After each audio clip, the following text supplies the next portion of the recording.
Oh, I should have saved that outfit and that cowboy hat for this review.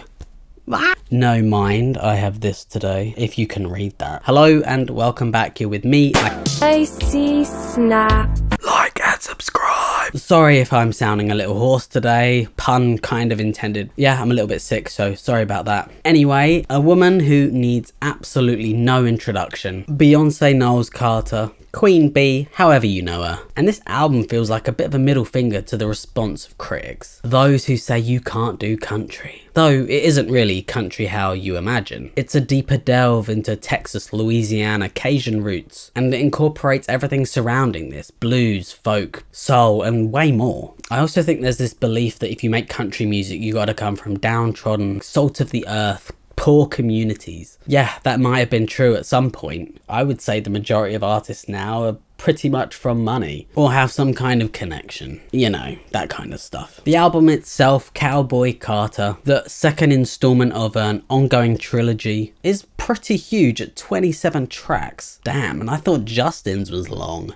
Not like that. Mind Out of the Gutter. And at 1 hour and 18 minutes long, it showcases her versatility as an artist. Not only to be strong, but vulnerable and honest. The opening song, American Requiem, sees Beyoncé voicing her frustrations. Can we stand for something? They used to say I spoke too country. Now I'm not country enough. But if that ain't country, tell me what is. Literally asking, what does country mean? Singing over psychedelic guitar strums. And these really cool, interesting vocals she's doing. It's like she's straining out of frustration. Really good. The album borrows heavily from other songs like The Beatles, Blackbiird, written by Paul McCartney, and it has various meanings over the years, but the sentiment is the same all round. And in this context, it's the civil rights movement in America. The cover is really tastefully done, accompanied by vocals from various black women in the country music scene. Tana Adele, Brittany Spencer, Tierra Kennedy, Raina Roberts, talking about covers and interpolations, or whatever you want to call it. Jolene, one of the most, if not the most known song from Dolly Parton. I'm kind of torn with this song. It's the song that kind of got me into Dolly Parton in the first place. It shows this vulnerable state she's in, where she feels like she's not good enough, and that this Jolene could literally steal her husband at any point. Whereas Beyonce's version is about being strong, confident in your relationship. Basically, it's about trust. And of course, like, there's nothing wrong with being strong, right? And breaking out of that weak-willed stereotype. I guess for me, it just doesn't sort of hit that emotional chord. In Dolly's version, I just like really feel for her, whereas Beyonce's version, I'm not really feeling anything.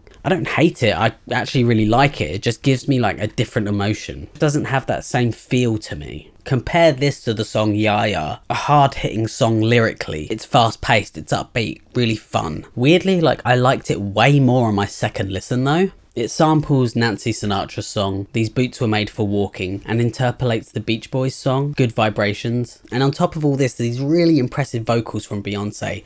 Together, it's like tightly mixed, it's really good. And the album is like brimming with good songs. 16 Carriages, which kind of sees Beyonce lamenting about going on tour with Destiny's Child at such a young age, having to like really work for it. A kind of sweet lullaby for Beyonce's daughter, whom you hear asking at the start. Then the lead single on the album, Texas Hold'em. As like a British person, this song is exactly what I would have pictured as country music had I not known. Heavy line dancing vibes. I want to say it's a little bit cheesy, but that's not really a bad thing. Right at the end of this song, it's sort of like her and a piano, and I wish she would kind of do more stuff like that. It just really suits her voice. Straight after this with Bodyguard, giving real Sheryl Crow vibes. Kind of a sexy song. Really love these small sound flourishes that happen throughout. The washboard or the tambourine, and the way they're panned left to right gives it this real like summer cruising feel, and her voice like really suits this style as well. It's incredible how many styles her voice kind of suits. Speaking of her voice, the song Daughters, it feels so like standoffish, right? And by standoffish, I feel like Standoff in the films.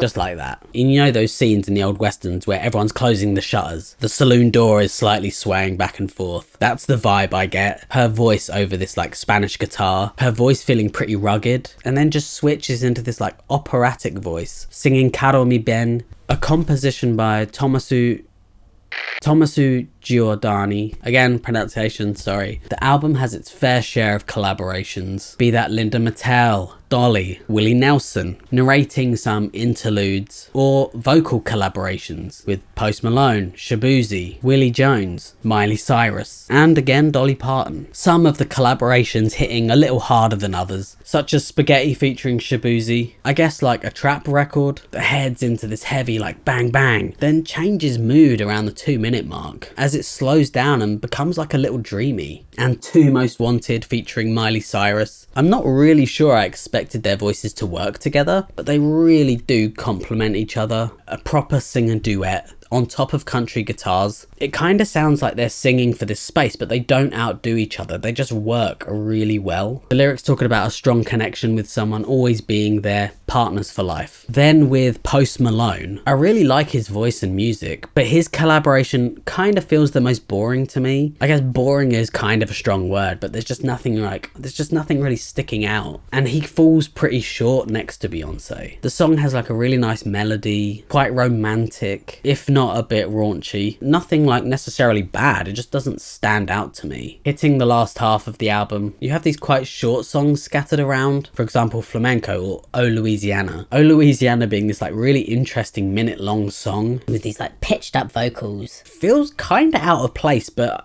I quite like it, it's weird. And then straight after another one of these short songs, Desert Eagle with this like super funky bass. Unfortunately, they do still kind of feel like filler. Then Caught Off Guard, you're suddenly listening to House with Riiverdance, co-written by Ray, British singer-songwriter, who herself has this like incredible voice. A shame she's not on the track as well. Catchy song though, it mixes country pop and house. And then Two Hands to Heaven made me think Fortet had found his way on the album somehow. Really loved this like minimal ambient floating underneath her voice that slowly evolves into R&B. Really nice song in my opinion. Tyrant and Sweet Honey Buckiin, the last few songs on the album, both having features. Tyrant with Dolly Parton, again Beyoncé showcasing these vocals that seamlessly seem to just change genre. And then Sweet Honey Buckiin, not really feeling this song too much, apart from it being really well mixed, as are most of the songs on the album to be honest. Kind of feels to me a bit like a Pitbull song, and it has this odd backing vocal repeating over and over, which really kind of takes away from Beyoncé's voice. Don't mind the instrument changes throughout the song, but yeah, it's really kind of lacking for me unfortunately. Final song on the album, Amen, I guess takes influence from the song Down by the River to Pray.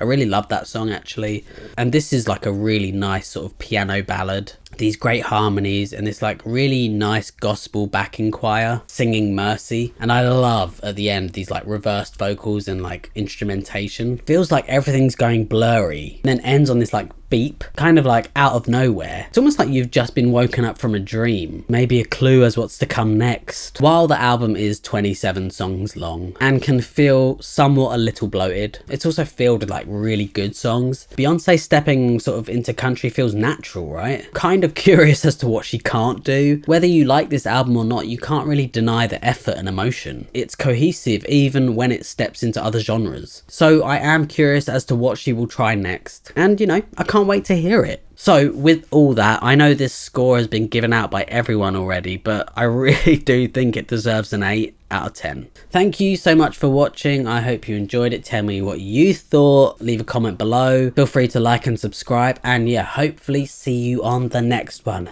Thank you.